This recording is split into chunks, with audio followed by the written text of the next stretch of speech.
अच्छा बेटा जी, तो देखिए ऐसा है कि आज की क्लास जो है वो जो चैप्टर हमें पढ़ना है उस चैप्टर का नाम है स्टैक। ठीक है। ये चैप्टर जो है आपके बोर्ड्स में टोटल आना है 5 मार्क्स का। इस चैप्टर के साथ पहले क्यू भी हुआ करता था, स्टैक एंड क्यू पूरा चैप्टर हुआ करता था। लेकिन जब से कोरोना आया था 30% कोर्स कम किया गया तो उसमें क्यू चला गया, केवल स्टैक बचा है। ठीक है, तो इसको आज कंप्लीट करेंगे। छोटा सा चैप्टर है, छोटा सा वीडियो होने वाला है, मेरे ख्याल से विद क्वेश्चन भी करेंगे अगर तो आधे घंटे में ये हो जाएगा। ठीक है, तो चलो शुरू करते हैं। सबसे पहले एक टर्म आती है बेटा जिसका नाम है डेटा स्ट्रक्चर। ठीक है, डेटा स्ट्रक्चर। अब देखो पहले तो स्ट्रक्चर वर्ड पे गौर करो। देखो स्ट्रक्चर क्या है, आप किसी भी चीज का स्ट्रक्चर होगा तभी तो उसको आप ढंग से मैनेज कर पाओगे, उस पर ऑपरेट कर पाओगे। विदाउट स्ट्रक्चर चीजें बिखरी रहेंगी तो बड़ा मुश्किल हो जाएगा। इसी तरीके से डेटा का भी एक स्ट्रक्चर होना चाहिए। अगर डेटा का एक स्ट्रक्चर होगा तो it will be easier to manage, manipulate, है ना, और ये सब चीजें करने में काफी आसानी रहेगी अगर उसका एक स्ट्रक्चर होगा। वैसे मैं आपको बताऊं कि इसकी डेफिनेशन क्या आती है डेटा स्ट्रक्चर की। ये आती है data structure means data plus set of operations that can be perform on the data. अब अगर आप ये कहोगे सर डेटा स्ट्रक्चर की ये परिभाषा तो ठीक नहीं लग रही, भाई data plus set of operations कैसे कहा आपने। तो बेटा वही दोबारा से उस स्ट्रक्चर वर्ड पे गौर करो। एक पर्टिकुलर चीज पे आप क्या क्या ऑपरेशन कर सकते हो ये उसका स्ट्रक्चर ही बताता है। एक चीज पे आप क्या क्या ऑपरेशन कर सकते हो ये उसका स्ट्रक्चर ही बताएगा। इसीलिए डेटा स्ट्रक्चर का मतलब क्या होता है, data plus set of operations that can be performed on the data. अब बहुत तरह के डेटा स्ट्रक्चर हैं, तो जो हमें आज पढ़ना है उसका नाम है स्टैक। अब आप बोलो सर ये स्टैक क्या होता है, स्ट्रक्चर कैसे। एक ऐसी पहले मैं आपको ओरल बताता हूँ फिर आपको कोई इमेज दिखाता हूँ गूगल से। आप किसी शादी पार्टी में जाते हो, वहां बहुत सारी आप प्लेट्स देखते हो रखी हुई प्लेट्स। आप जाते हो ऊपर वाली प्लेट उठाते हो और अपना खाना लेते हो उसमें। जो दूसरा आदमी है वो प्लेट्स को धोता है, धो के लाता है और उन प्लेट्स के ऊपर लाके रख देता है। आपने क्या देखा कि set of elements, set of item, set of data, उसका एक ही एंड टॉप, एक टॉप एंड खुला है। हटाना यानी कि रिमूव और इंसर्ट ये दोनों ऊपर से हो रहे हैं, टॉप से हो रहे हैं, एंड से हो रहे हैं। तो एक ऐसा स्ट्रक्चर जिसमें सारे ऑपरेशन एक एंड से हो, सारे से मतलब क्या, इंसर्शन और डिलीशन दोनों एक ही एंड से हो, ऐसे स्ट्रक्चर को क्या कहा जाता है, स्टैक। और अगर आप ध्यान से गौर करो तो इसको आप डीफो स्ट्रक्चर भी कहते हो। डीफो का मतलब है लास्ट इन फर्स्ट आउट। तो जो प्लेट उसने धो के लास्ट में ऊपर रखी है सबसे पहले वही वहां से जाएगी। तो लास्ट इन जो हुआ है फर्स्ट आउट भी वही होगा। अब एक मैं आपको इमेज दिखाता हूं। जैसे गूगल के पास चलते हैं, ये देखो जैसे कि आपने यहाँ पे कहा स्टैक इन, स्टैक डेटा स्टैक। ठीक है, तो अब इमेज पे आओ, कोई सी भी लैंग्वेज हो कोई दिक्कत नहीं है। अब जैसे कि मान लो आप किसी को देखो है, ये देखो। ठीक है, तो ये देखो ये एक स्टैक। एलिमेंट को डालने की प्रोसेस है पुश, एलिमेंट को वहां से हटाने की प्रोसेस है पॉप। और ये एक स्टैक हुआ, देखो इसका एक ही एंड खुला है और ये क्या बन गया, लास्ट इन फर्स्ट आउट। जो लास्ट में आया है सबसे पहले जाएगा, तो इसे कह देते हैं हम स्टैक। ठीक है, लास्ट इन फर्स्ट आउट। तो अब तक आपने क्या है, बेसिकली दो चीजें देखी। एक तो डेटा स्ट्रक्चर क्या होता है और दूसरा स्टैक क्या होता है। ये दो चीजें क्लियर होगी। डेटा स्ट्रक्चर क्या है, data plus set of operations. और स्टैक क्या है, एक ऐसा स्ट्रक्चर जिसमें इंसर्शन और डिलीशन एक ही एंड से अलाउ होता है और इसे हम लीफो कहते हैं। अब आप बोलोगे ठीक है सर ये पूरी कहानी समझ में आ गई, अब ये बताओ पाइथन में क्या करना है, पाइथन में ये हम कैसे करेंगे। तो देखो सुनो, अपनी पाइथन में बेसिकली हमारे कोर्स में जो है वो stack implementation using list, stack implementation using list. मैं आपको दो तीन लाइनों में अगर पूरे चैप्टर का सार बता दूं कोडिंग की साइंस में, तो बताओ क्या निकलेगा। वो ये निकलेगा कि if you restrict a list in such a way that insertion and deletion are only allowed from the rear end, then such a list will be called as stack. If you restrict a list, आपने list बना ली और आपने कहा जी मैं तो इसमें insertion करूंगा तो लास्ट से, डिलीशन करूंगा तो लास्ट से, तो स्टैक कुछ तीसरी दुनिया की चीज नहीं है बेटा, वो लिस्ट ही स्टैक है, वो लिस्ट ही स्टैक है। लिस्ट मतलब stack essentially is a list, ठीक है। अब इसका मतलब ये हुआ अगर अपने को इंसर्शन करना हुआ तो we will use append. Append से क्या होता है, एलिमेंट कहाँ जाता है, लास्ट में। और हमसे ये कहा गया कि डिलीशन करो तो we will use pop function. आपको याद होगा पॉप फंक्शन एलिमेंट को हटाता है, कौन से को हटाता है बाय डिफॉल्ट, लास्ट वाले को हटाता है। तो अगर आपकी लिस्ट में एलिमेंट आ रहे हैं अपेंड फंक्शन से, जा रहे हैं पॉप फंक्शन से, तो वो लिस्ट क्या है, वो लिस्ट एक स्टैक है, ठीक है। तो ये वाला आपका ऑपरेशन कहा जाएगा, या पुश ऑपरेशन किया, और ये वाला ऑपरेशन कहा जाएगा कि आपने पॉप ऑपरेशन। 5 नंबर का चैप्टर है, 2 नंबर में मतलब एमसीक्यू बेस आ जाएगा या थियोरेटिकल आ जाएगा, 2 कैरेक्टरिस्टिक्स ऑफ स्टैक क्या है, ये क्या है, वो क्या है। और 3 नंबर में कोडिंग आएगी। कोडिंग में जनरली जो पैटर्न चल रहा है वो एक क्वेश्चन पुश का, एक क्वेश्चन पॉप का, 3 नंबर में, ठीक है। तो मैं आपको बताऊं ये चैप्टर खत्म हो गया है, बस स्टैक चैप्टर में इतना ही है कि स्टैक डेटा स्ट्रक्चर क्या है, स्टैक क्या है, पाइथन में इंप्लीमेंट कैसे होगी, कहानी समझ में आ गई। अब सीधा क्वेश्चन कैसे आएंगे। मैंने कुछ क्वेश्चन यहाँ निकाल रखे हैं आप लोगों के लिए, ये देखो। एक हम करेंगे 2023 का, एक 2023 कंपार्टमेंट का, और अगर अच्छा वो बनना थोड़ा तो 2022 भी कर लेंगे, और इस साल का सैंपल पेपर देख लेंगे, ठीक है। वरना 2-3 क्वेश्चन इनफ रहेंगे, लगभग सेम तरह के आते हैं। तो चलो क्वेश्चन देखो, क्वेश्चन क्या है। क्वेश्चन ये है बेटा, चलो मैं एक काम करता हूँ, इसे कॉपी कर लेता हूँ। कॉपी नहीं हो रहा है, दूसरा वाला हो रहा है क्या।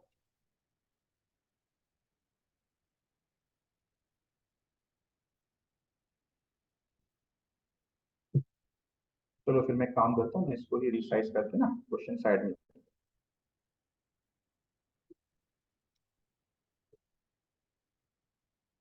यहाँ अपना कोडिंग कर रहे हैं।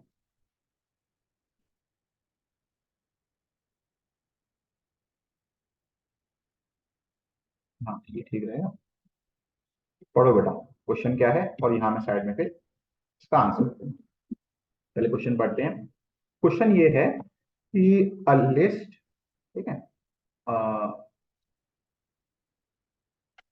A list contain following record of a customer, customer name और रूम का टाइप, ठीक है। एक लिस्ट हमें गिवन है जिसमें क्या है बेटा, कस्टमर का नाम है और रूम का टाइप है।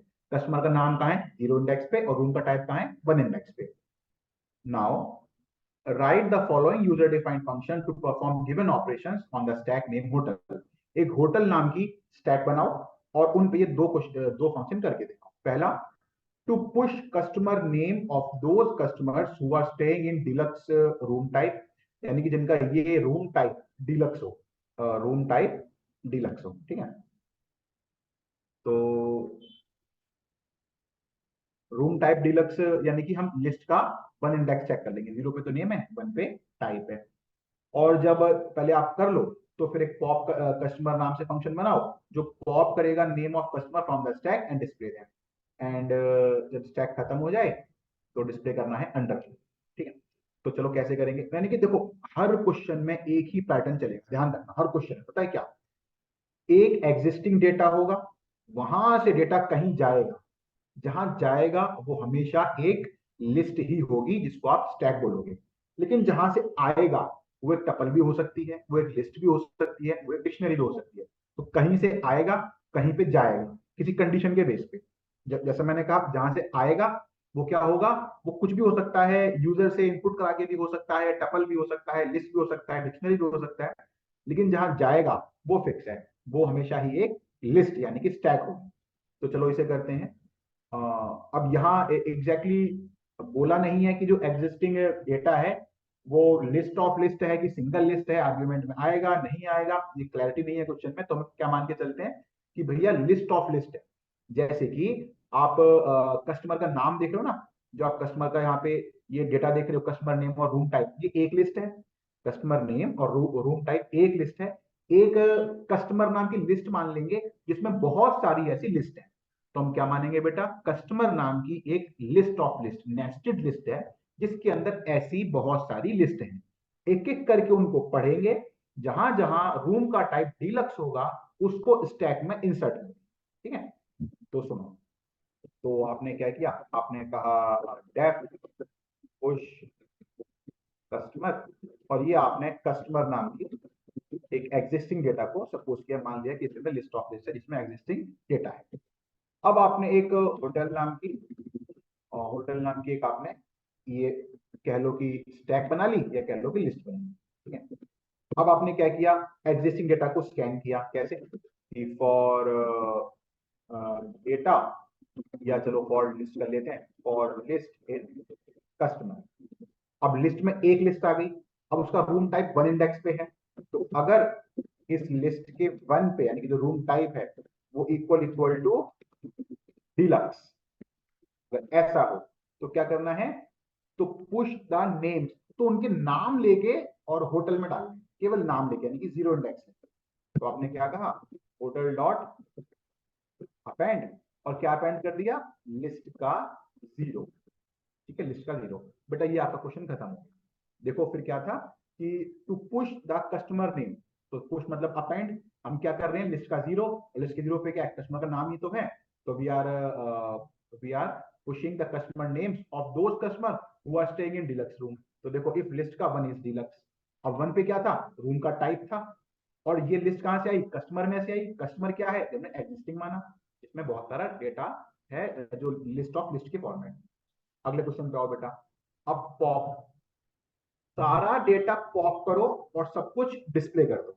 जब सब कुछ डिस्प्ले हो जाए, जब सब कुछ पॉप हो जाए, जब आपकी स्टैक खत्म हो जाए, तो एक मैसेज डिस्प्ले कर दो, अंडरफ्लो। ठीक है, अंडरफ्लो कैसे करेंगे बेटा, देखो देखो, आपने कहा डेफ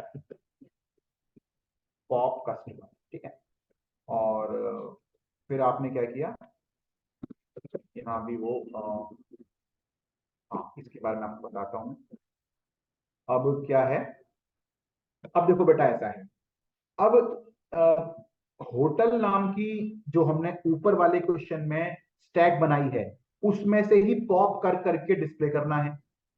जो हमने ऊपर वाले क्वेश्चन में होटल नाम की लिस्ट बनाई है उसमें से ही पॉप कर करके डिस्प्ले करना है। तो अब हमने तो होटल जो है वो इस फंक्शन में बनाई है, उसकी तो एक्सेसिबिलिटी खाली उसी फंक्शन के अंदर ही होगी। तो हमने क्या किया, उसको यहां से उठाया, ठीक है, और उसको हमने यहां बनाया, जो हमने स्टैक है ना बेटा, उसको हमने यहां बनाया ताकि वो ग्लोबल बन जाए, ताकि उसका एक्सेस इसके पास भी हो और इसके पास भी। ठीक है, तो हमने वो ग्लोबल बना दी। अब करते हैं, चलो आगे। अब आपने कहा जब तक होटल नाम की स्टैक ना हो जाए एम्प्टी, ना हो जाए एम्प्टी, तब तक प्रिंट करते रहो क्या, hotel dot hotel dot pop, और जब लूप खत्म हो जाए, मतलब कि अब स्टैक खत्म हो चुकी है, तो यहाँ पे जो क्वेश्चन कह रहा है प्रिंट कर दो अंडर। ये बटा आपका दूसरा क्वेश्चन। ठीक है, तो एक में पुश कर दिया, एक में पॉप, ये कंप्लीट हो गया। अगले क्वेश्चन की तरफ चलते हैं।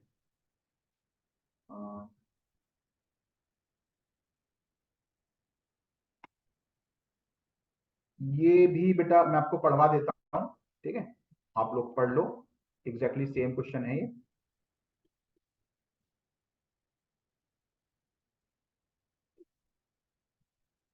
हम्म, ठीक है बेटा, पढ़ो क्या क्वेश्चन है, पढ़ने के बाद आप शायद बोलोगे सर ये तो करना नहीं है, तो हो जाएगा।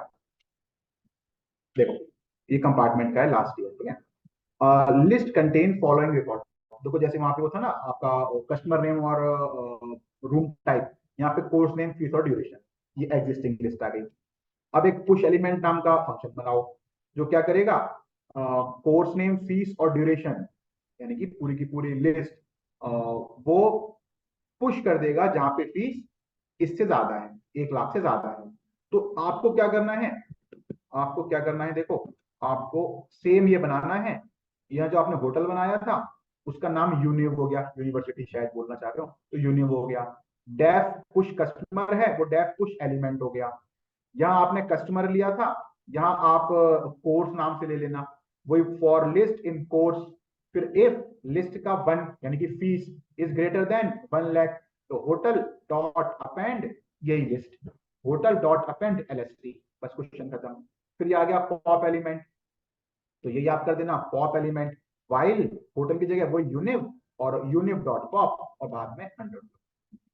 बस ये एकदम सेम है, तो कराने की जरूरत नहीं है। मैं अगले क्वेश्चन पे आता हूँ।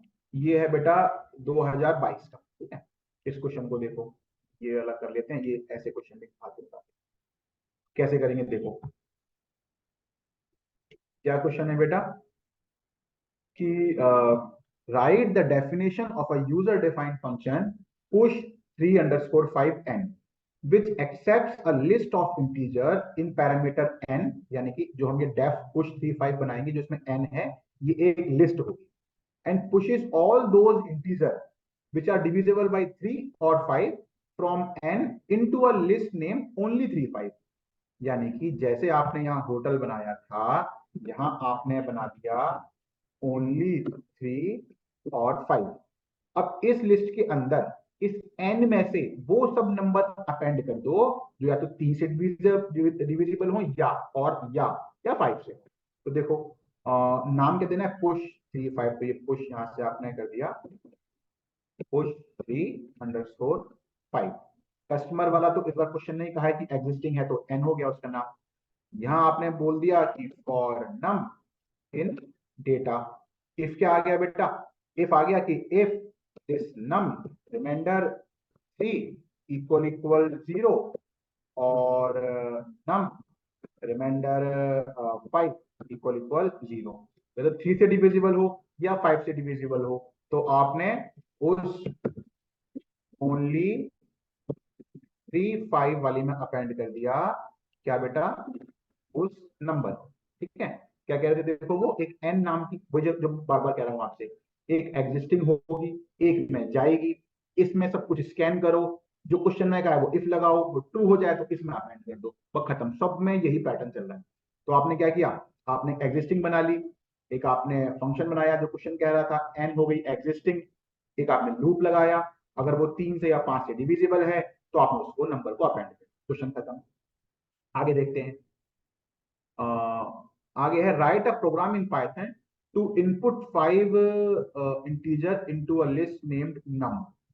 अच्छा जी, अब यहाँ पे ये भी कह रहे हैं यूज फंक्शन की क्रिएट एंड देन। अच्छा प्रोग्राम भी देखो, प्रोग्राम शब्द भी आ गया, ठीक है।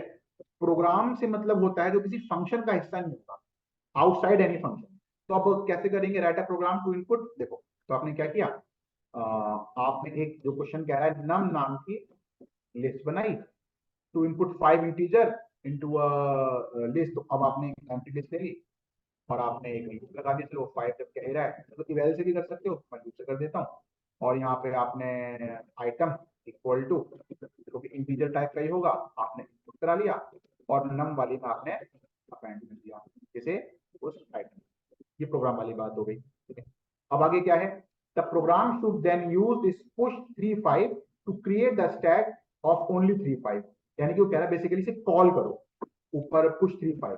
तो आपने क्या किया, आपने पुश 3 और 5 को कॉल करके ये नंबर लिस्ट पास कर दी।